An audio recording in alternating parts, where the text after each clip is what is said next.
Welcome, Afterbuzzers. On tonight's after show for Queen Sugar, we talk the council meeting showdown, Darla and Roz Reconciliation, and all the secrets revealed with Queen Sugar writer Mike Flynn. Stay tuned for more. You're tuned in to Afterbuzz TV, the ESPN of TV talk. Now, let the buzz begin. Welcome, Afterbuzzers. We are back. Another episode of Queen Sugar, second to last, guys. Yeah. And of course, we are joined by a wonderful guest, Mike Flynn, who wrote tonight's episode. Yes. Yeah, thank you so much for joining us. Thank you for having having me. Really appreciate it. Again, guys, my name is Shaka Smith. I'm joined by my lovely co-host. Hey guys, so good to be back. This is Miss Katie Marie. Let's go. Go ahead. You introduce yourself. You got your Hello, moment. I'm Mike Flynn, writer, producer on Queen Sugar, episode 312. He's like, need no introduction. You know what it is. I'm in y'all house. You know, I still need an introduction. My name is Takira Shabrae. Happy to be with you guys today. And Mike, where can they find you on social media? House of Mike Flynn on Instagram and Mike Fleazy on Twitter. Nice. You know. Well, we got to get into this because this was an incredible episode. And of course, we got the writer here to pick your brain. Absolutely. But first things first, what was y'all's overall thoughts about this episode? First of all, Mike, just because you're here, there's still no holding back. No. This is the real Let it deal. all out. I'm here. Man. Okay, so one thing that I wrote in my notes is that, and this is really, really good, vulnerability expressed in this episode was so special. I especially enjoyed the moments that was shared between Aunt Vi and Hollywood. Absolutely. It was just so beautiful. Thank just you. to see her just in her just raw, unfiltered, just without the wig, just showing like what that experience and what those moments meant for her. So for me, I was just like, there were a lot of really good moments. Absolutely. Yeah. For me, I noticed a trend, whether it was intentional or not, I guess we'll find out. But it felt like everyone in this episode felt some type of burden of guilt, and they were finding a way to make up for it. So from Nova to Charley, Micah, Vi for not telling her family, I just felt that trend amongst everyone. So overall, I loved it. Like you said, mask off, everyone just kind of let themselves be vulnerable. So Yeah, I think that was tonight's episode. I really liked that everyone was kind of coming to terms with the truth, you know, and we got a lot of that finally. I know, right? Finally. But we got to talk about this council meeting. This was, beautiful monologue, by the way. Dawn-Lyen. As a writer, do you ever feel bad going, Dawn, you've handled so much, but we got to give you more? Because I think that's the beauty and pleasure of working on this show. Yeah. It's like, you always have those moments to where we have such a talented cast and they're able to just deliver everything that we give them, and there's no holding back that they, whatever we present to them, they absolutely just perform on the ultimate level. I'm in awe every week. Yeah, beautiful performance. What did you guys think about the council meeting and how she had to kind of, back up the fact that she did sell a little piece of she sold the mill essentially. I'm going to be honest with you. The fact that, first of all, Prosper went and told everybody, I'm like, Prosper, you are the only one that had this information, and here you go, just running your mouth, Prosper. And then he had the nerve to talk about in this house stays in this house. And then he's like, well, they're calling you a damn liar. Well, to Prosper's defense, he has a lot going on himself. He just lost his house, and he's going through a lot. So it's I think it's just the pressure of everything just coming down on these characters. He just needed to vent, huh? Yeah, he just needed to tell somebody. You know what? I'm glad he did, though, because I know we talked last week. We're like, okay, the farmers are going to find out. Shaka, I think you were the first to say, like, the farmers are going to find out. So what's going to happen when they do? And we were hoping and said last week that ultimately they're going to come around because they left her for dead a couple episodes ago. And that's what I'm saying. And I'm so glad you guys wrote into the fact that she was like, they left me last summer. What's up? Right, don't just take the heat. Yeah. Right. And on top of that, you're not giving solutions. You're just standing up and bringing light to the problem. So if you're calling out a problem with no solutions, you're a critic. And that was my frustration because sometimes as black people, sometimes just like my friend group, sometimes like we don't support each other when we need the support, and then we're quick to call each other out if we feel like, and so that was my frustration just watching the farmers. But I'm like, you could have all been all in with her, and this is why this kind of devolved from there. You're right, and you're right. This is why, and I'm so glad that you wrote her as in that moment you wrote her being vulnerable, because I think that, like, for me, that's I saw so much mask off moments, so many vulnerable moments, and in that moment she was like, I did this for you. You could hear it in her voice, you could see it in her movement, everything about her. It was just like, it was like she was speaking her truth. And I think that because of everything that she has gone through, it was a sigh of relief to see her speak her truth, to see her release, because that in a way that was a release. So why did you choose that moment? Well, I think there's a reason, because we've been building up to this, pretty much this episode, this entire season, like everything that's been going on, like Nova's book, the relationship between her and Remy, just the notion of for those of y'all listening on iTunes, we're rolling eyes right now. You can hear this. You can't say his name in the studio. His name would not be said. Y'all gonna do Remy like that? But, just say But I think this was like a prime opportunity for Charley to really like speak on this matter in front of the community, and you know, when everything was just coming down on her, like, you know, everybody found out, you know, you sold the mill, like, you know, it's just being exposed. But this is her opportunity to say, hey, I did this for a reason. I'm in the inside fighting for the mill, fighting for the community, fighting for St. Joe, fighting for my family and my land and my name. So this was just like, it was a great moment that we were just like all in the writers' room, like everybody, yes, like the community, like, you know, meeting. It was so lovely. And I hope that I'm glad that at least one person said thank you, and that thank you was it could have been, all it takes is one to speak for the group. But I'm so glad, because can you imagine? To reach that point of success of Queen Sugar, you have the only black ran, operated, owned mill, and you give it up for the love of people that can't even appreciate it. So. And I think one of my favorite moments of that whole meeting was when Nova came and hugged her right afterwards, knowing that history. And I saw one of the comments in one of our other chats. Someone said, you know, there's not enough tender moments, but I always find there's a lot of tender moments in Queen Sugar. And how do you guys balance that? Because they all have this inner turmoil amongst themselves, but they still are family, and they find that moment. How do you guys balance it as writers to show that? Right. Yeah. I think it's just you want to really show the truth, and like, you know, we fight with our siblings, you know what I mean, we have differences, but at the end of the day, you still gonna love your family. This is who you know, you can't choose your family, so you have to find ways to, like, you know, find those moments to where, okay, we don't agree on this or that, but we all have to come together on this moment in this, you know, in this time. So I think there's a lot of moments in the show like Queen Sugar. It's structured for that, just for that specific reason, and like, you know, we get a lot of opportunities to show those moments. Yeah, I mean, you almost got me back fully on Nova's side with that one. You felt the family, like, oh, they're gonna be all right. It's just like you felt that strength just in that moment, and then just eye contact with Micah, and then with Ra, it was beautiful. So. Right, and because at the end of the day, she's still big sister. And that's what, like, regardless of what happens, regardless of the trials and tribulations that they go through, it's always so great because you guys always maintain their roles. It's like the respect is still there. Aunt Vi is still Aunt Vi. Nova is still Nova. I think that's what makes this show so authentic. Oh, absolutely. But still growth at the same time. Exactly. Because the development of these characters is, I mean, it's profound. Yeah, and it was a Nova moment that Charley was having, where she's the one, you know, kind of raising the fist. And so, I love that. Oh, man, it was great. Got to talk a little bit about Darla and Roz Reconciliation. I thought, and there was a moment there.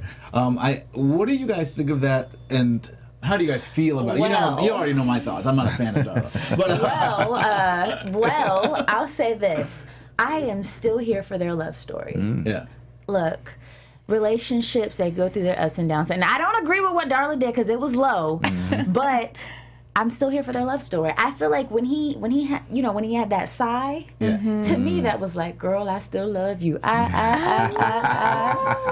still. Don't make me start singing because I can't sing. I get it. he got it. Oh, I heard something in there. trying. But it's just, wow. Like, I feel like, hopefully you can help us out. Will we be seeing more, in the future? Will you write more for their love story in the future?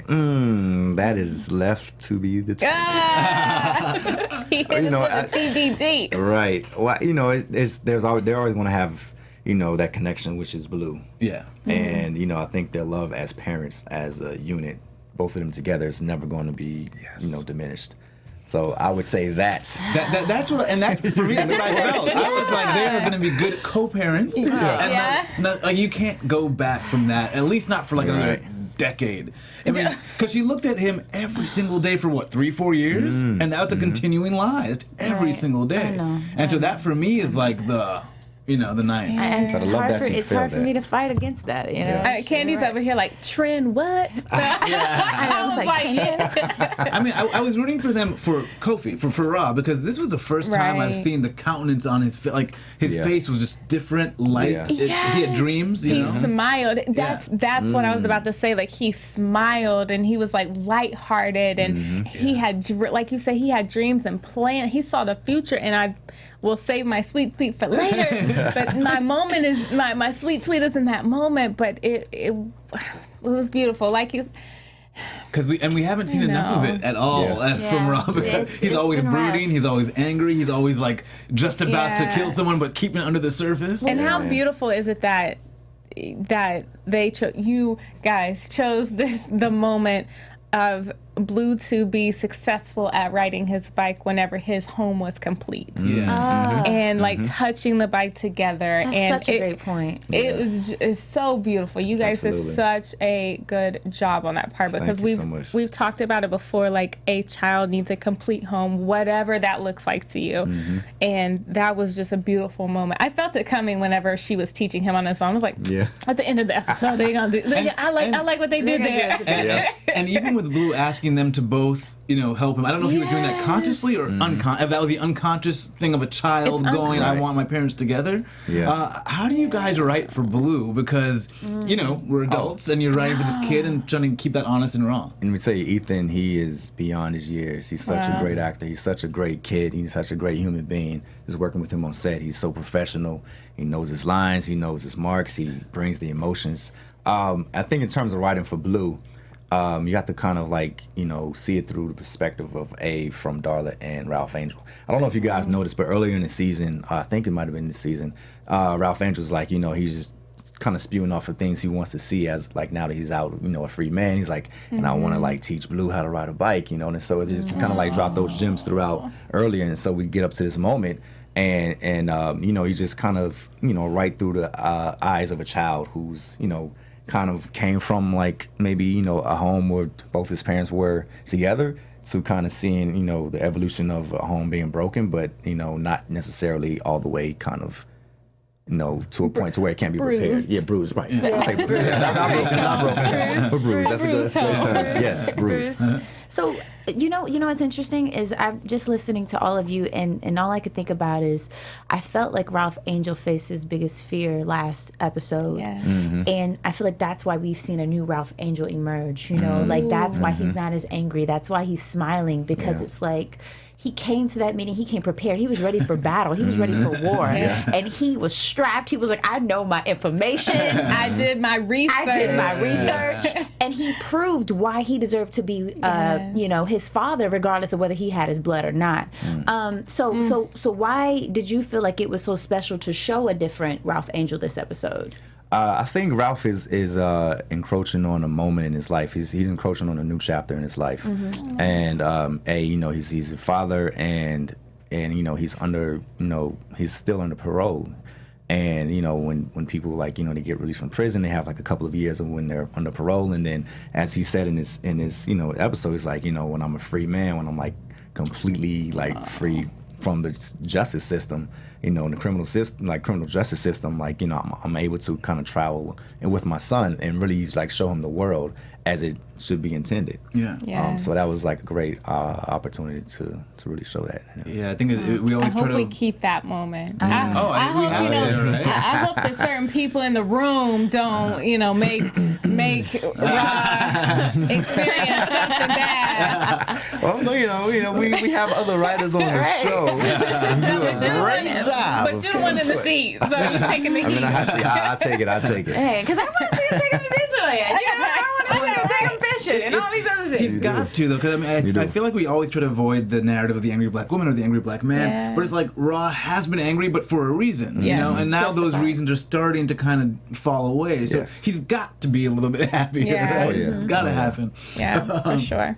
But we want to be a little bit happier, and we do hope that people out there are listening to us and tuning into our AfterBuzz Drama channel. And I think Takira's got a word or two to say about that. I do, for all my lovely Queen Sugar and AfterBuzzers. Look, our network produces after shows for nearly all of your favorite TV shows, from dramas, reality TV, sci-fi, and more. There is no network, can I say, no network that works harder to serve television fans. But we need your help. We are asking that you please subscribe to one or more of our channels, our YouTube channels. But by subscribing to our channel, YouTube will suggest content that is tailor-made for you and only you, and you'll absolutely love it. And you will help AfterBuzz continue to grow. But if you're worried about those pesky notifications, don't be, because they're completely optional. So hit that subscribe button right now. We'll give you a couple seconds. One and done for this channel, and check out other channels that AfterBuzz has on their YouTube as well.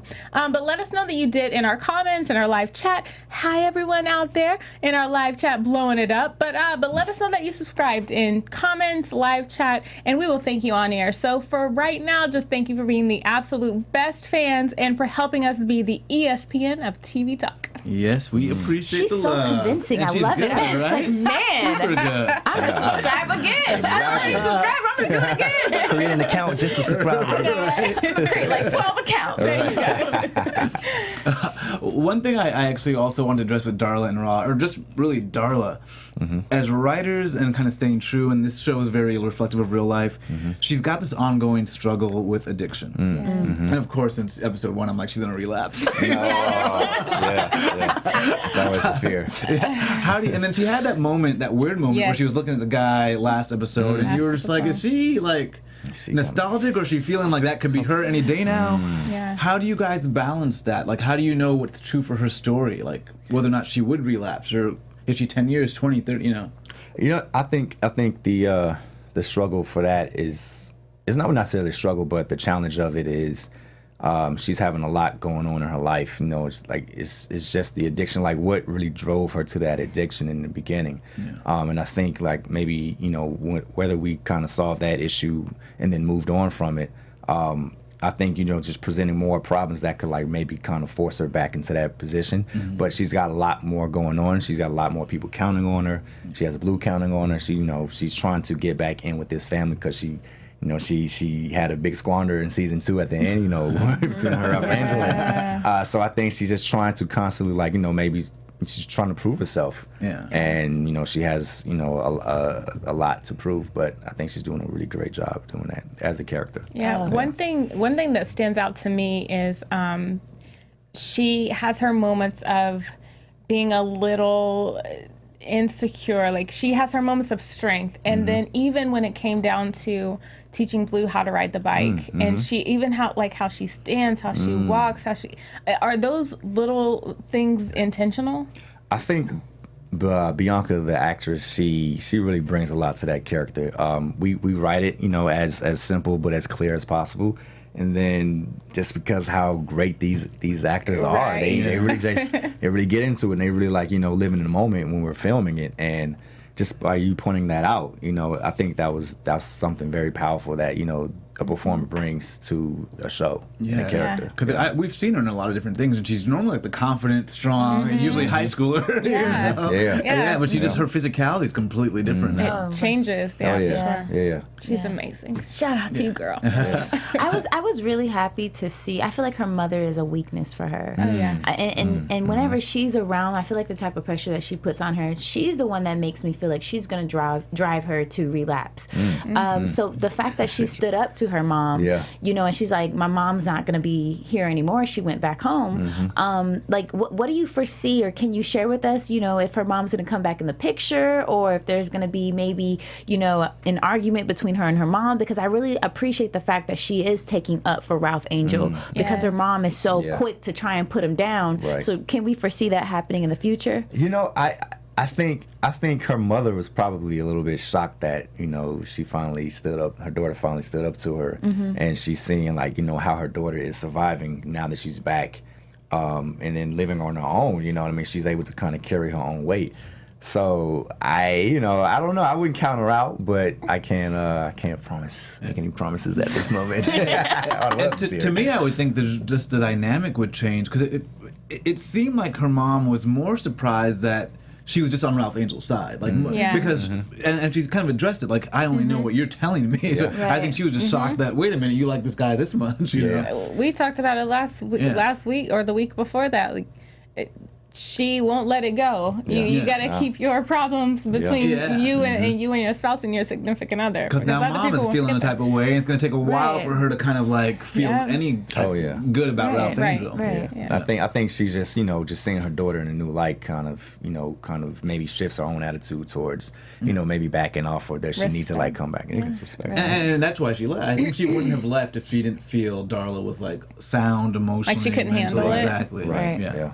For sure. Another thing we got this episode was all the secrets were out on the table. Aunt Vi, of course, you know. Yes. And I had to tweet about it because you gave us that moment where Charley, you know, fist pumping, and she's like really giving that great speech, and then cut to Aunt Vi falling down. And I'm like, I want to cheer for a little bit. I want to enjoy. What do you guys think about Aunt Vi and having to reveal the secret to the family? Well, you know what? Honestly, I knew it was coming because we've seen Aunt Vi really like holding it down, you know, fighting lupus. You know, she's like a superhero, you know, managing her prize pies and everything. So it was like, okay, so when is it going to happen? It had to happen before the finale. Like it's going to happen before the finale. You know, I knew it was coming. I felt it.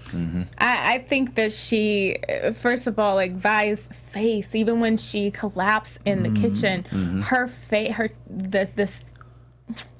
I don't want to say terror, but just she was so afraid, and terror, she was so worried about her health. And she's like, "Wow, okay, reality check. I'm listening, God. Like I hear you knocking." So I think just that, like Tina did an amazing job portraying that type of vulnerability and fear. It was almost like I was concerned for Tina because in those moments you drop everything, and in her eyes you just saw she dropped everything and was just really scared for her life. And she like literally looked up to when she was like, do you want to go to the hospital? You want me to take you to the hospital? And she was like, it said everything. It was like it said nothing but said everything at the same time. So hair off and everything. She just completely vulnerable. Vulnerable. And she still had the support of the family when she was able to reveal that secret. And she's allowing them to support her. Because again, there's growth in her character, because before, I don't want no help. I don't want nobody to know about this. And now she's like, look, help me. Thank you. About darn time. About time. And I'm hoping it's something that kind of sticks for her, you know. I think we can have these moments, but you want to see her be able to open up. But I did like that she came back strong and was able to kind of say, Nova, what's going on here? You know what? She didn't get as upset as I expected her to. Because she can't anymore. Maybe it was the health thing, but she was like, I think at that point she was over it. I just don't have time. Listen, like I'm going to go bake my pies. Y'all work this out. I want to say, I think that this was definitely a moment that people were screaming at the TV. I'm like, Nova, if you don't say something, I will. And I'm like, Charley, I could tell it was like at the tip of her tongue. I'm like, girl, you better say something. And then the look that Aunt Vi gave Nova and what she said to her, girl, let me see, did I write that down? You're doing a lot of extra things.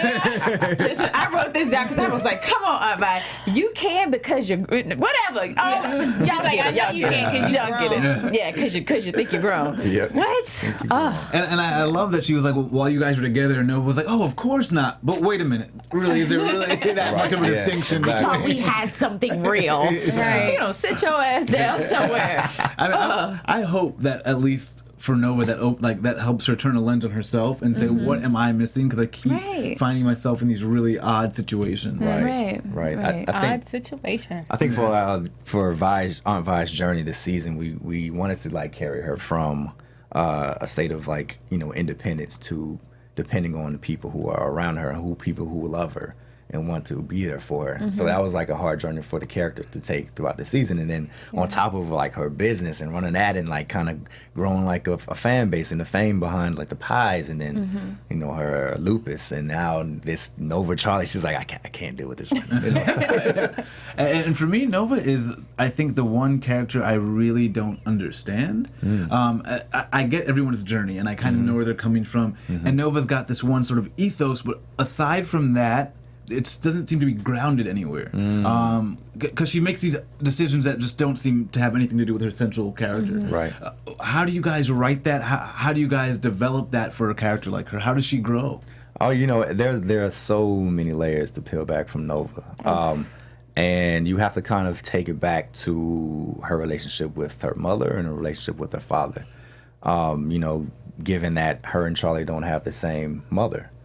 And then, you know, just her relationship with Aunt Vi, you know, when her mother passed, Aunt Vi took on the role of being a matriarch, being her mom. So it's just like, you know, you have to kind of deal with those struggles with, you know, somebody who's in your life and then somebody who's gone and then somebody who's kind of like replacing that role.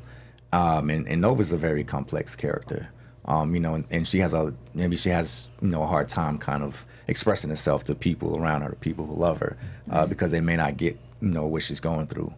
So yeah, she's a very challenged, but she's a very fun character and a very like, you know, rewarding character to write for. Do some characters never grow?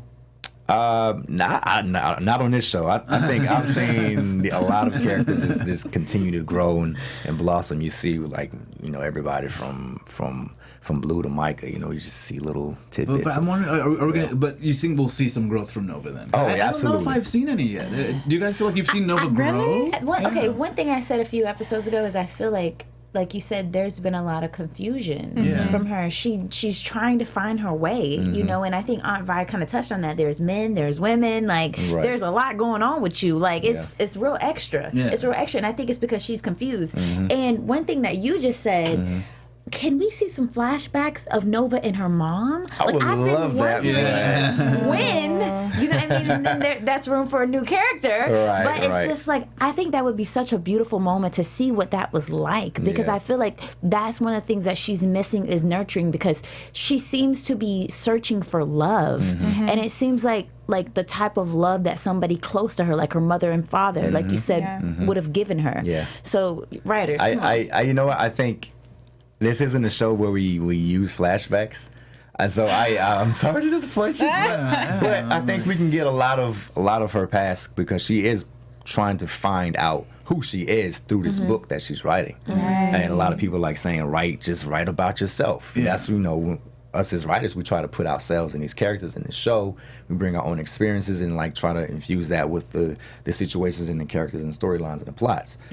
So I think that's her goal. I think is just to, but she's putting a lot more than, you know, than what people are expecting, and it's kind of like scary, because she's putting out a lot of like, you know, secrets and truths that have been hidden even in her own family and in herself out there into the world. So that's something that you know, we'll see. You mentioned that you take life experiences. What can you say that your experiences, what could you relate to the most out of this episode? You know, my mother, she deals with MS, and just, you know, she was diagnosed a couple of years ago, and I didn't know what that disease was, and just by looking through Aunt Vi and how she's dealing with that, you know, my mom's about the same age as Aunt Vi.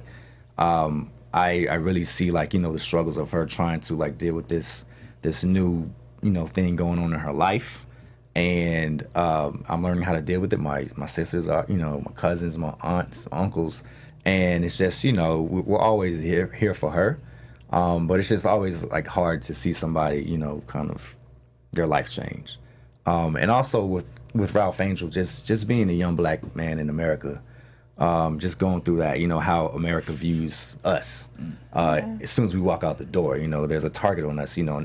It's just how what we've come to be in this country. But just him, growing and learning from his experiences and dealing with his aggressions and his anger, and I have to learn how to deal with that every day. So. Does mom drop little nuggets for you for Aunt Vi? She definitely it's funny because I see a lot of my aunts. I see my grandmother, God rest her soul, and Aunt Vi. It's just a lot of how she deals with, Charley and Nova. I see how my grandmother used to deal with my sisters and my cousins, and it's just she she'll wink, you know what I mean? But it's but I think there are a lot of other writers who have similar characteristics and qualities in through their own family members in our vibe, so we kind of all pour it all into it, and we we get to share that with the world. Yeah, and then we get to see ourselves reflected on TV, which is nice. Which is great. Another good storyline was Micah and Ant that we saw, and we see the guilt Micah's feeling, and this potentially new activist. What do you guys think about that dynamic? And one guy's going to jail, kind of taking the rap for everybody. Wow. I wrote something down. I'm always writing something down.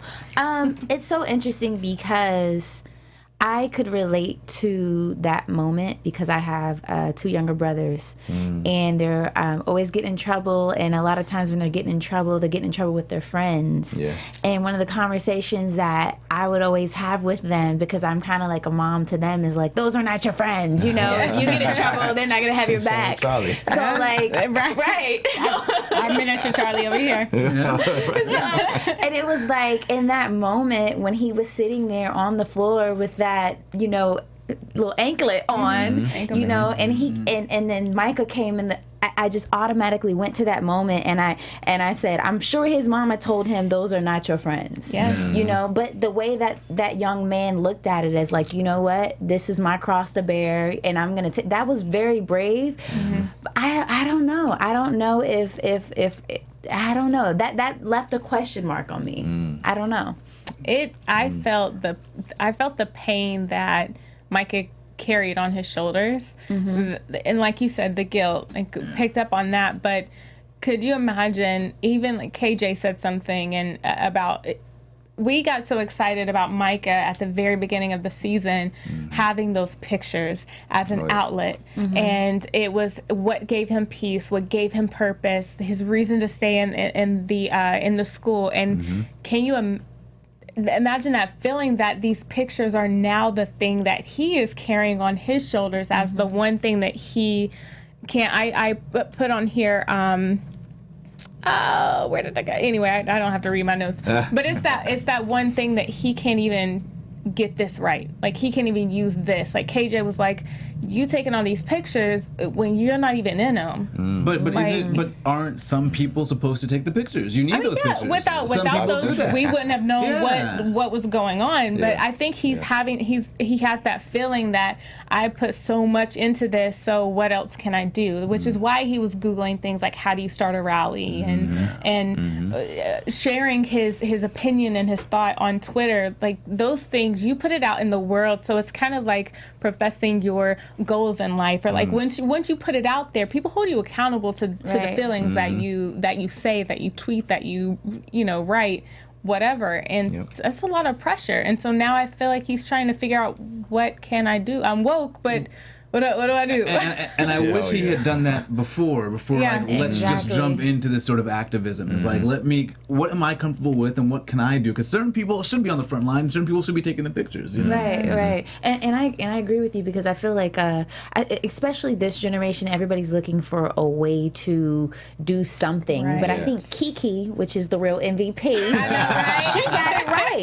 I am doing something. I'm going to college. I think that as a young Black person in today's society still is very loud, and it makes a difference. Yes. I guess my question to you is we're all saying what we think, but what did you want the people to see when they saw that part of the story today? I definitely we were trying to show Micah struggling to find a place in this and amongst these groups of like a group of teenagers who are like so aware of the world around them, because he's been like, you know, he's comes from like a life of privilege, and now he's like going from like a private school to a public school this season, and he's trying to find himself, like, how do I fit in, like, you know, what do I wear, what do I say, who's going to be my friends.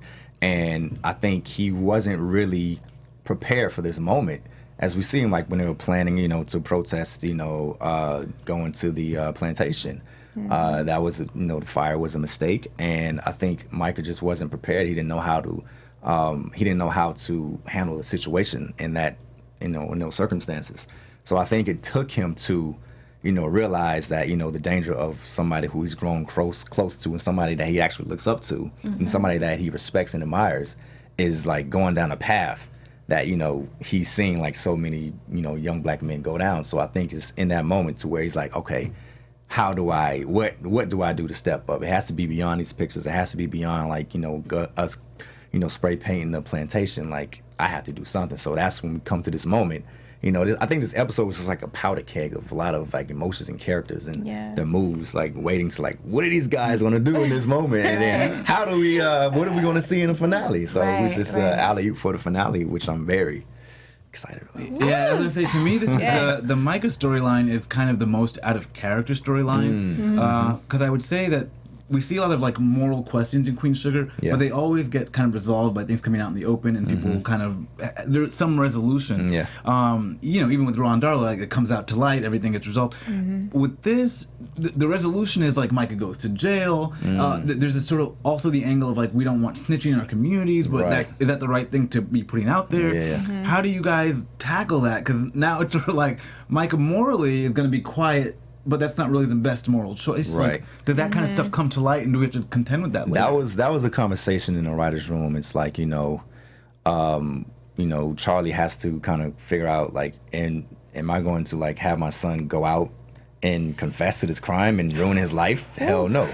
You know, this is like, you know, she's trying her best to like kind of steer him in the right direction. Say, Micah, that kid, he's the one, you know, who made the mistake. You didn't make a mistake, but you were around them, so, you know, but the best thing for you to do is just stay out of it. You know what I mean? If you know, if you don't get, you know, if you don't have any paint on your hands, then, you know, I wouldn't, you know, he had it on his shoe. I feel like the Queen Sugar wins, though, always reveals the secrets even when you don't want to. I see where you're going with that, though, because his truth is, I'm privileged. I have money. My mom could probably, like he said, like, if this were me, you'd be throwing all the kids under the bus. Like, that's the truth. And it's like, and it's almost like his truth is the only truth that won't really resolve the problem. So that's such a good point. I think it's a perfect opportunity to see Michael grow. Like, what is he going to do after this? You know what I mean? Is he gonna... Absolutely. Because there's a lot of people in the black community, and especially males, that struggle with that piece. They don't want to be looked at as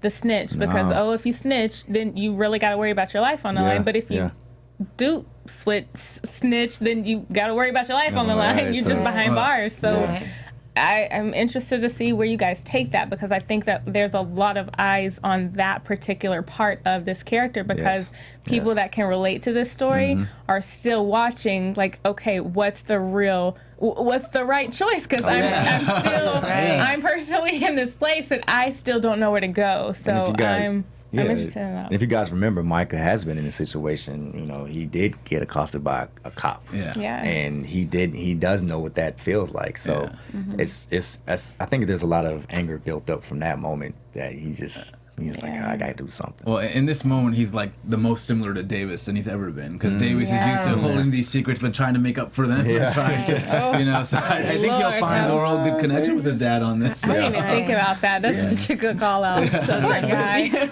Well, let's move on to our sweet tweet segments, and we had lots of them. So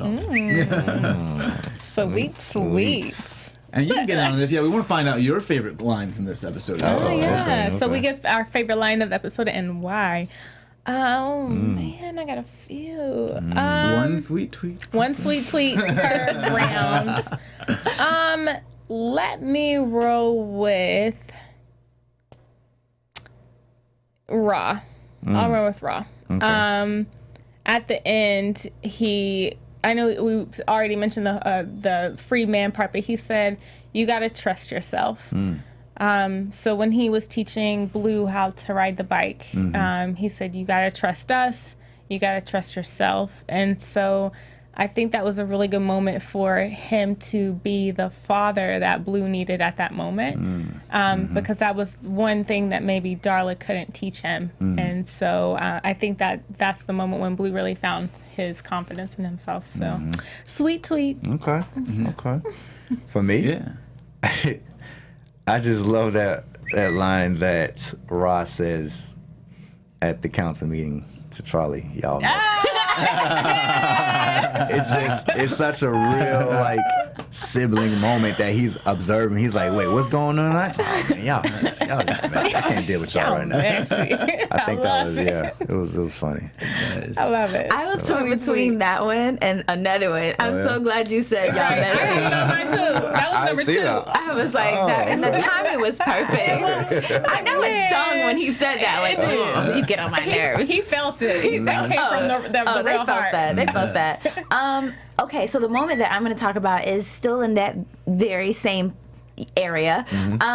Charley's monologue. Oh my gosh. When she said the soul of St. Joe isn't for sale, that to me is just like, it was just like, wow, because, it's talking about, how prison is just a modern day slavery and how they're going to get free labor out of the prisoners and how they're counted as residents that can't vote. Like, I wrote all of that down, but the soul of St. Joe isn't for sale hit me the most. Yeah, that was a beautiful line. I didn't write mine down, but it was at the end when Darla is talking to Ra, and she said, "I'd like to see that." When Darla's like, he wants to take him everywhere and show him different places, and to me that was just this moment of ease and ease when these two characters haven't had much of it at all, and so like I breathed a sigh of relief in that moment. So that for me was a big tweetable moment. So we don't have any news. We do have season 4, which we already called you guys out on. Thank you. Yes. Unless our guest Mike Flynn here wants to share some news, right? Well, yeah, but I was also going to ask, so about season 4, how do you guys write into that? When you're writing, you don't know if you'll be picked up for next season. What's the process, and then do you go into a process now to prepare for season 4? No, we definitely keep that in the back of our mind when we're like when we broke season 3. We were just, kind of like having like, what would this moment lead to, season 4?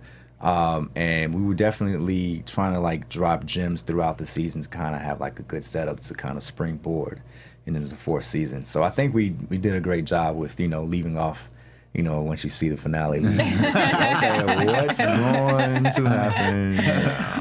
Don't let anything accidentally slip or anything. No. We'll see more about that. Well, then we'll have to leave you out of our next round, but we're going to go into our predictions right now. I love this. Right.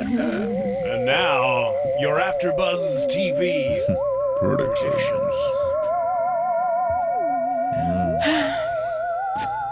I'm not going to use the hashtag Dirty Darla anymore, but I know it's bad. But you reserve the right to fully resurrect it. Should she? I reserve the right.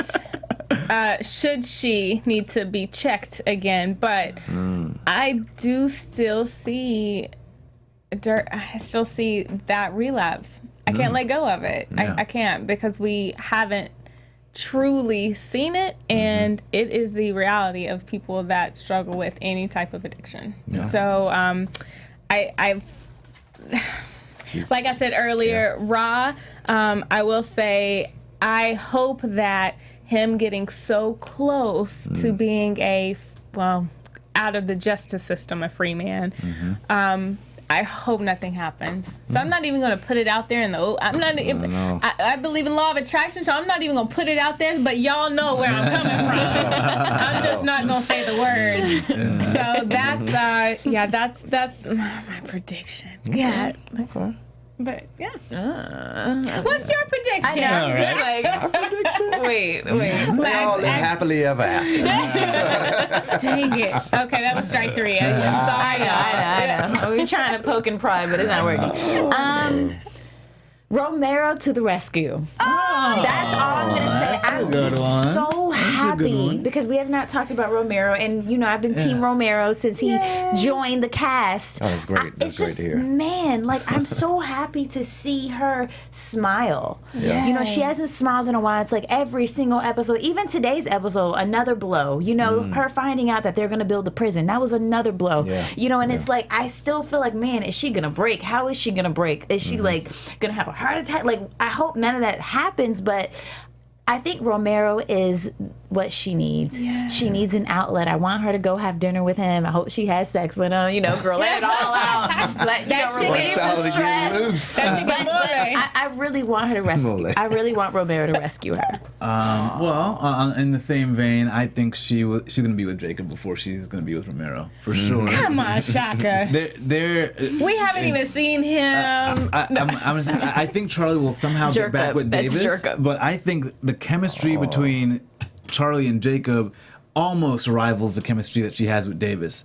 So I see her and Jacob finding a way. Right, I see her going back to Davis. I do, but I don't know how quickly and what capacity. But I see them getting back together. Can you let my girl live? Let her live. That is interesting. You know what? And I completely forgot. And we said this off air.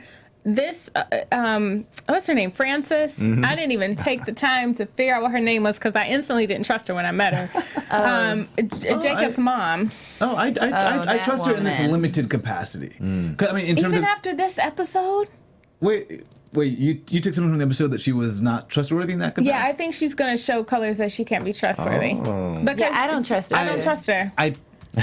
I mean, I trust her for just what just happened in terms of we're gonna get you some shares to try to stop this deal. I think she genuinely didn't want the prison built. Did you catch that little whisper though? Like I didn't like how there was like a little side whisper between Sam Landry and her, and then she caught that eye like she is still a Landry. We cannot forget that she is still a Landry. But it wouldn't make any sense because the only reason Charley I don't know. We're gonna see if it makes sense. We'll find out in the finale, right? Correct me if I'm wrong.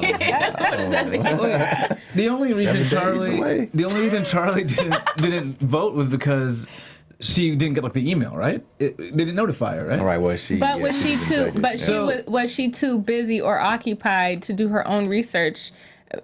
With that chick, with Frances. No, First of all, how old is Frances? No. Frances has been around since Lord knows when. Listen, she knows about the damn boats. No. Let's not forget, she old. She's been there, okay? Like, she knows about all of this. Why didn't you tell her about it? I just don't think it makes sense if it doesn't make sense. Because now it's going to pay her out more money, if anything. Can you write Frances off the show? Get her out of there. Get her out of there.